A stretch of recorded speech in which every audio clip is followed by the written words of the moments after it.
Teeraan keessaa oduun beem addunyaa raasee jira. Washington ni dhiphatteem, Tel Aviv ammoo ni naateem. Sababiin isaa tokko qofaam. Iraan misaayilaam holqa uruum isa addunyaan dinqisiifatte sanaam ifa gochuu isheetiim. Saayintistoonni Faarsiim warri qaxaleetaan boombiiwwan osoo hin dhoyin hafan walitti qabuun teeknooloojii misaayilaam isaanii faanaam walitti makuun boombiin holqa ureem bakka diinonni jala dhokotan seenee barbadeessuu danda'u misaayila isaaniitti makuun hidhatanii jiru. Iccitii kana bal'inaan qabannee jirra. Galaanni Arabaa fi Galaanni Diimaa kanaan duraam humna doonii waraanaa USS Abrahaam Lincoln baachuu dadhabanii dhiphachaa kan turan amma keessumaa Abrahaam kan isa caaluu fi addunyaa irratti teeknooloojiidhaan qixa isaa kan hin argamne simachuuf qophaa jiru. Kun doonii lolaa qofa miti, magaalaa sibiilaa galaanarraati. Maqaan isaa USS Gerald R jedhama. Pentaagoon har'aa murtoo sodaachisaa dabarsee jira. Doonii waraanaa isa lammaffaa kan humna niwukileeraan socho'u kanaa Rabaa giddu galeessaatti qajeelchee jira. Magaalaa waraanaa bishaan irraa kan taate dooniin waraanaa guddittiin Ameerikaa USS Gerald R garam Iraanitti qajeeltee jirti. Doonii seena qabeessaa fi sodaachisaa taate kun ga'umsi ishee hagamiin bal'inaan ni madaalam. Bishaan Kaspiyaan inni seenaa keessatti galaana cufaam jedhamee beekamu har'aa wiirtuu hariiroo fi daandii daldalaa uggura lixaa cabsuun ta'ee mul'atee jira. Yeroo qabbanaawaa Raashiyaa naannoo Asirkaan keessatti sirni ho'aan tokko raawwatamee jira. Kunis Teeraanii fi Moskoon harka wal qabatanii doonii sibiilaa haaraam bishaan irraa bobbaasuu isaaniitiin yoo xumuraatti nuuf faana turtan iccitii kana bal'inaan ni dhageessu. Qophii keenya laayik gochuun jalqabaan affeerraa keenya yeroo maraatiin. Yooyaam ashamaar kafuuneem kabajamtootaa dhaggeeffattoota keenya kun Oromiyaa 24 Newsdha. Kanneen chaanala YouTube keenya faaraa taatan subscribe gochuun maatii keenya taam. Qophiin keenya namoota hedduu biraa akka ga'uuf laayik share gochuun waliif qooduun dagatinaam. Xumuraam qophii keenyaatiin turtii gaarii.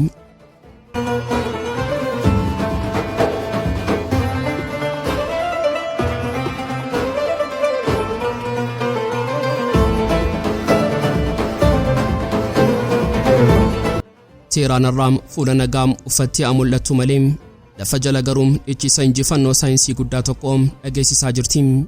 Oduun Teeraan keessaa beem Washington itti rifaatu Tel Avivitti ammoo naasuu uumee jira. Addunyaan Iraan akkamitti kana gochuu dandeesse jechuun afaan qabattee gaafachaa jirti. Kun seenaa boombii du'ee ture tokko kan harka saayintistoota Iraaniitiin lubbuu horatee gara jawwee sibiilaa diina liqimsuutti jijjiirameeti. Seenaan dinqii kanaa kan eegale waxabajjii 2025 yeroo waraanaa guyyaa 12 gidduutti ture. Yeroo sanatti Ameerikaan wiirtuu niwukileeraa Iraan kan Fordoo jedhamu isa tulluu jalaa dhokatee jiru sana barbadeessuuf xiyyaara ishee B2 jedhaman fayyadamtee boombii ulfaataa GBU-57 jedhamu roobsite. Boombiin kun mootii boombii jedhama. Tulluu uruuf konkiriitii meetira dheeraa hurreessuuf kan hojjetamedha. Haa ta'u malee guyyaa sanaa carraan Iraaniif beem. Boombiiwwan gurguddoon kun muraasni isaanii osoo hin dhoyin akka dhagaa lafa Iraan irratti kukufan. Asirratti ture iccitiin saayintistoota Iraan kan ifa beem. Osoo qilleensi waraanaa hin qabbanaa'in gareen ogeeyyii Iraan boombiiwwan hin dhoyin kana iccitiin walitti qabanii gara laaboraatoorii lafa jalaatti geessan. Achi keessatti saayintistoonni Iraan warri qaxaleetaan hojii reverse engineeringii isa ulfaataa sana eegalan. Hojiin isaanii akka sammuu namaa baqaqsanii hodhuu yookaan sarjarii ture. Iccitiin inni duraa kan saaxilan sammuu boombichaa ture. Boombiin Ameerikaa kun fiyuuzii hayyuu yeroo lafa tuqu dafee hin dhoone. Fiyuuziin kun lakkaa'uu danda'a garuu yeroo lafa tuqu dhoqqee dhagaa fi konkiriitii tarree galchee hanga iddoo barbaadame yookaan holqa gadi fageenya qabu ga'utti obsaan eegam. Egaan ogeeyyiin Iraan sammuu sibiilaa kanaa butanii hodhii isaa cabsanii isaan teeknooloojii Ameerikaa kanaa dandeettii misaayilaa Iraan isa fageenya dheeraa yookaan baalistikii wajjin wal fudhachiisan. Danqeen saayintistoota Iraan asirratti mul'ata. Ameerikaan boombii bunker buuster kanaa gadi roobsuuf xiyyaara guddaa B2 jedhamu gatiin isaa $2 biliyoona 2 baasuuf fayyadamuuf dirqamti. Xiyyaarri kun ammoo qilleensa diinaa keessa seenuu qaba. Iraan garuu boombii kana misaayilaa lafaa ka'uu irratti feetee xiyyaara malee saffisa sagalee dachaa 16 gara diinaatti akka barrisu taasistee jirti. Kun injifannoo teeknooloojii fi herregaa guddaadha. Iraan teeknooloojii diinaa fayyadamtee humna diinaa caaluun uumtee jirti. misaayilii haaraan Oromia shaar 4 yookaan Keybar yeroo samiirraa gadi bu'u kadhagaa samiirraa harca'u miti. Inni mataa waraanaa kiiloogiraama 1500 ulfaatu baatee qara sibiilaa jabaa qabuun lafa uraam. Saffisni isaa maachii 16 yookaan saffisa sagalee dachaa 16 waan ta'eef sirnitti isaa Israa'el Iron Dome yookaan David Sling jedhamuun isa arguu danda'a taam garuu qabuu hin danda'u. Misaayilli kun lafa tuqee hin hafu. Lafa ureem gamoo seeneem holqa hooggantoonni Israa'el keessa dhokatan barbadeessuu danda'a. Gabaasni dabalataan akka mul'isutti Iraan lafa jalaa magaalaa misaayilaa ijaarrattee jirti. Magaalota kana keessatti misaayilonni kunneen tarree galanii ajaja tokko qofaam eegaa jiru. Saayintistoonni Iraan nuti amma meeshaa ofitti isaa qofa hin qabnu, meeshaa lafa jala seenee diina adamsuus qabna jechuun doktiriinii waraanaa Iraan gara tarkaanfii fudhachuutti jijjiiranii jiru. Addunyaan keessattuu Israa'elii fi Ameerikaan waan tokko hubatanii jiru. Iraan amma biyya qoqqobbii jala jirtu qofa miti. Isheen biyya sammuu fi sibiilaa walitti makuun teeknooloojii diinaa butteem deebisteem diina ittiin gubduu taate jirti. Misaayilli fattaa fi Oromia shaar 4 har'a minjaala mariirra ta'anii harka Iraaniif humna onnee diinaaf ammoo sodaatanii jiru. Iraan misaayila kana yeroo labsite misaayila baalastikii olaanaa jettee waamte lolaa itti aanuuf qophii ta'uu ishee agarsiisa.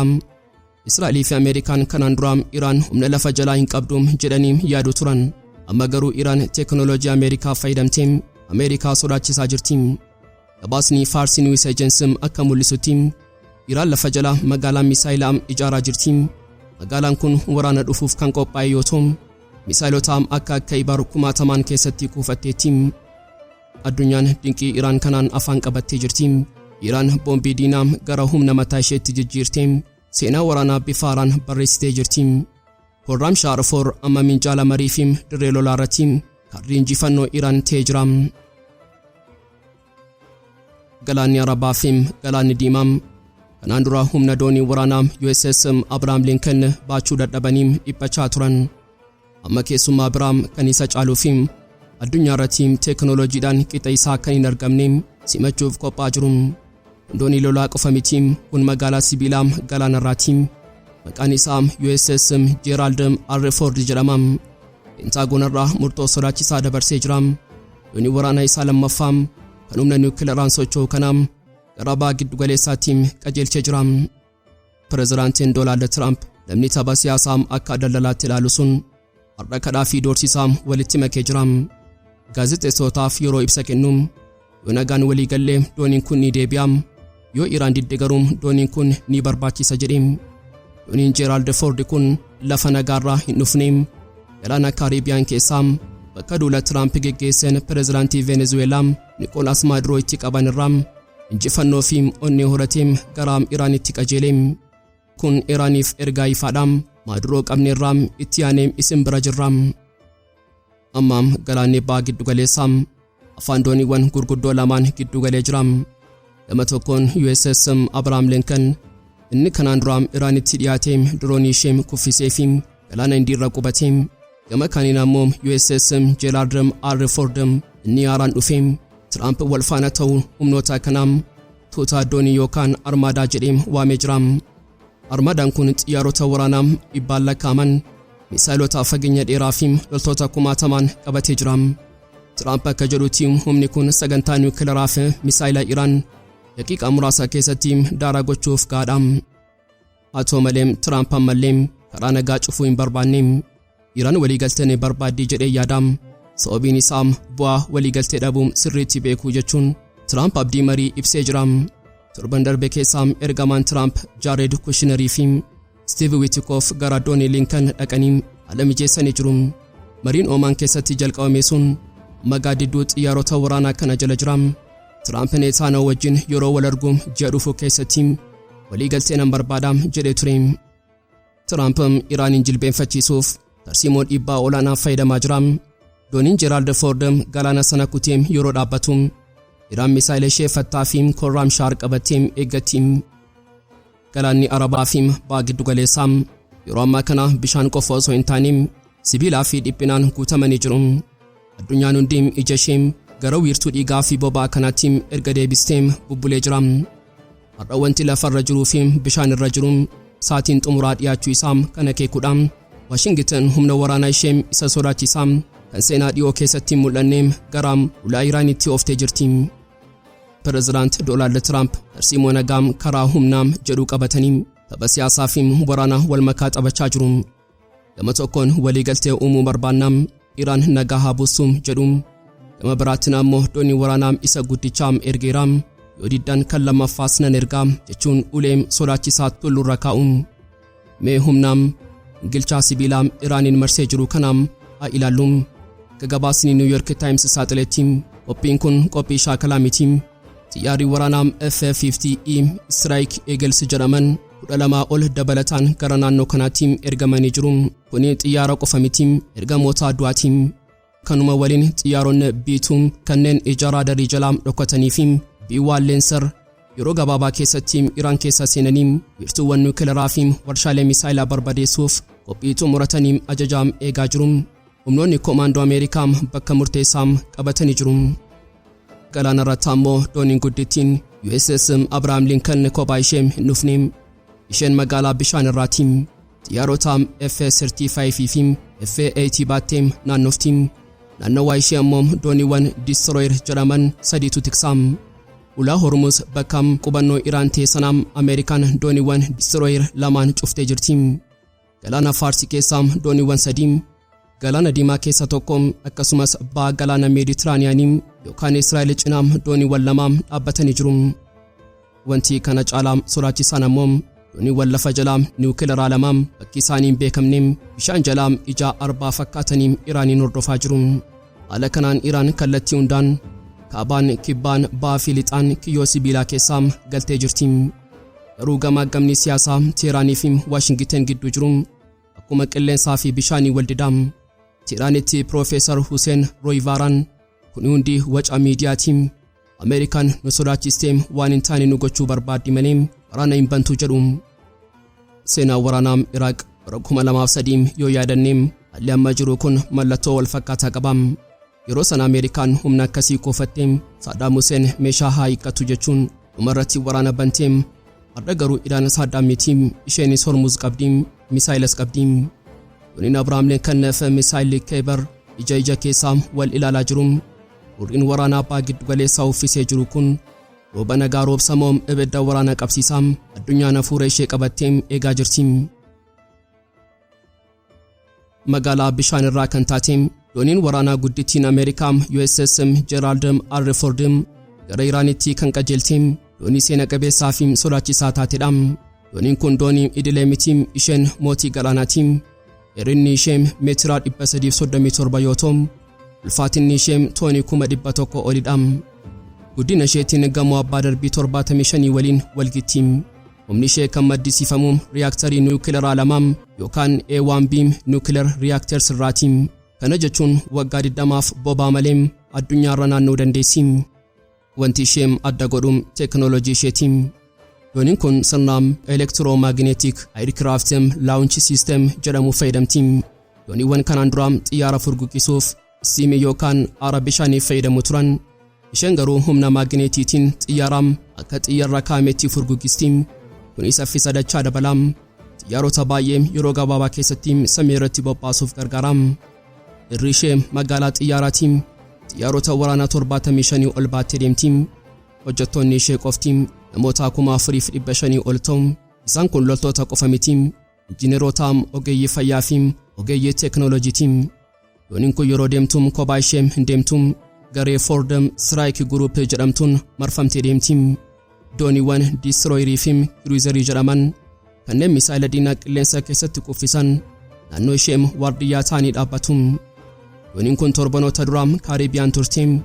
Pirezidaantiin Venezuelaa Nicolas Maduro irratti dhiibbaa gochuuf achi turte. Tasaam ajajni jijjiirame gara Iraanitti jedhame. Tiraamp gaaffii gaafatamaniif yeroo deebisan Iraan waggaa 47f nutti haasofteetti, amma garuu yeroo naasaa dhumatee jira. Dooniin sun dhiyeenyatti achi geessi jedhan. Tiraamp jijjiirama sirnaa Teeraan keessatti fiduuf fedhii akka qaban ifatti dubbatanii jiru. Sun waan gaarii ta'uu danda'a jedhan. Gama biraatiin Teeraan harka marattee hin teenye. Dooniin kun humna guddaa qabaattus Iraan immoo ulaa Hormuz qabdi. Misaayilonni Iraan kanneen akka Keebarii fi Fattaan doonii kanaaf qophaa'anii jiru. dabalataan Dooniin Gerald R ji'oota 8tiif bishaan irra turteetti. Ajajaan humna galaana Ameerikaa Admiraal Daariil Kaawdil Dooniin kun suphaa barbaaddiim dadhabdeettiim jechuun akeekkachiisanis Tiraamp garuu amma yeroon suphaa miti amma yeroon kan lolaati jechuun dirqisiisanii jiru. Dooniin Gerald R guyyoota 12 hanga 15 gidduutti waa giddu galeessaa geessi. Achitti Doonii USS Abrahaam Lincoln waliin wal quunnamti. Yeroo dooniiwwan gurguddoon kunniin wal cinaa dhaabbatan humni qilleensaa achirra jiru humna qilleensaa biyyoota baay'ee ni caala. Magaafiin jiru Tiraamp humna kanaan Iraaniin ni rukutamu. Humna kana agarsiisee Iraaniin jilbeenfachiisaa kan jedhudha. Iraan hoo mootii galaanaa kana sodaattee harka kennitimoo misaayila isheetiin mooticha madeessiti. Galaanni Arabaa deebii isaa qabatee jira. Bishaan Kaspiyaan inni seenaa keessatti galaana cufaa jedhamee beekamu har'a wiirtuu hariiroo Araafiim daandii daldalaa uggura lixaa cabsuu ta'ee mul'atee jira. Yeroo qabbanaawaa Raashiyaa naannoo Asiraakaan keessatti sirni waa tokko raawwatamee jira. Kunis Iraanii fi Moskoon harka wal qabatanii doonii sibiila haaraa bishaan irra bobbaasuu isaaniiti. Waggoota dheeraaf Iraanii fi Raashiyaan naannoo Kaspiyaan kana irratti dantaa walxaxaa qabaachaa turan. Bara mootota Faarsii fi mootota Zaar Raashiyaa irraa eegalee galaanni kun lafa morkii ture. Har'a garuu seenaan sun garagalee jira. Inni diina kootii michuu kootii akkuma jedhamu biyyoonni lamaan uggura Ameerikaa jala waan jiraniif daandii haaraa kan ija Ameerikaa jala dhokatee uummachaa jiru. Har'a guraandhala 14 2026 sirna guddaa Asiraakaan keessatti geggeeffameen Iraan doonii fe'umsaa guddittii ulfaatina toonii 7,200 baattu harkaa fuutee jirti. Maqaan doonii kanaa Saayil Kaspiyaan yookaan qarqara Kaspiyaan jedhama. Dooniin kun kan ijaaramte warshaa doonii Lootus Raashiyaa keessaatiin yoo ta'u, kaayyoon ishee ifaadha daldala Iraanii fi Raashiyaa saffisiisuudha. Ambaasaaddarri Iraan Moskoo jiran Kaazim Jalaalii fi hoogganaan dhaabbata geejjibaa doonii Iraan Mudarris Kiyaabaanii bakka argamanitti dooniin kun mallattoo michoomaa istiraateejii ta'uu ibsamee jira. Jalaaliin yeroo dubbatu kun doonii qofa miti, kun riqicha dinagdee keenyaati jedhe.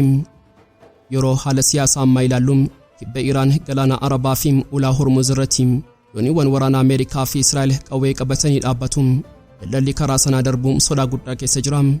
Kanaafuu Iraan karaa dugda duubaa barbaaddeetti. Sunis galaana Kaspiyaanidha. Karaan kun daandii daldalaa kaaba kibbaa yookaan North South Transport Corridor jedhama. Dooniin Saayil Kaspiyaan kun qamadii Raashiyaa bobaa fi meeshaalee ijaarsaa fe'uun gara buufataalee Iraan geessiti. Achirraa immoo karaa lafaa gara galaana Hindiitti darbu. Kun Ameerikaadhaaf dhukkubbii mataatiin sababiin isaa karaa kanarratti Ameerikaan hordoffii gochuu hin dandeessu. Sirna kanarratti hoogganaan bulchiinsaa Asiraakaan Afanaasiyee fi qondaaltonni Raashiyaa biroon doonii kana daawwachuun teeknooloojii fi injineeringiin keenya wal simeera jedhan. Waraqaan teeknikaa mallatteeffamee jira. Kaapiteeniin doonichaa qajeelfama fudhatee jira. Yeroo dooniin kun bishaan Kaspiyaan irra socho'u eegaltu ergaan ishee ifadha. Waa giddu galeessaa keessatti qawween yoo dhukees Kaspiyaan irratti garuu daldalli keenya hin dhaabbatu. Iraan qoqqobbii warra lixaa jalaa miliquuf jecha harka ishee gara kaabaatti diriirsitee michooma sibiilaa Raashiyaa waliin jabeeffachaa jirti. Kunis seenaa morkii jaarraa dheeraa sanaa gara seenaa bu'aa waliinitti jijjiiree jira. Eegaan kabajamtoota dhaggeeffattoota Oromiyaa 24 News qophii guyyaarraaf qabannee dhiyaannee asumarratti qolama. Kanneen chaanala YouTube keenyaa faaraa taatan subscribe gochuun maatii keenya ta'aa. Qophiin keenya namoota hedduu biraa akka ga'uuf like share gochuun waliif qooduun dagatinaa. Hanga xumuraatti waan nu faana turtaniif galatooma.